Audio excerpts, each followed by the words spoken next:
falls on the road and runs off in pretty heavy amounts, up to 90%. It is then channelized into the stormwater drain. Now, once in the stormwater drain, if you hold the water there, it infiltrates into the ground and makes up the soil moisture and does very well for the roadside trees. Over time, it also goes into the aquifer and recharges it, brings up the groundwater table.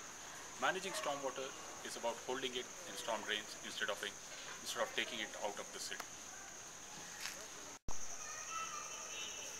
आपण आता एक storm water drain बघतोय जो प्रत्येक रस्त्याच्या पलीकडे एक बांधला जातो. आपल्या सगळ्या कॉर्पोरेशन्स बांधतात तसं.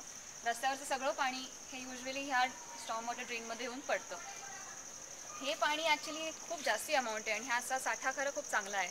ह्या साठ्यात जर आपण एक रिचार्ज वेल घातली तर हे सगळं पाणी इथेच राहून त्याला वाहून न देण्याऐवजी त्याला खाली जर सीप होऊ दिलं आणि जमिनीत मुरू दिलं तर त्याचा खूप झाडांना आणि सगळ्याच ग्राउंड वॉटर टेबलला खूप उपयोग होतो. आपल्या बोरवेलला जास्ती पाणी येतं आणि पाण्याचा साठा हा जास्तीत चांगला भरतो.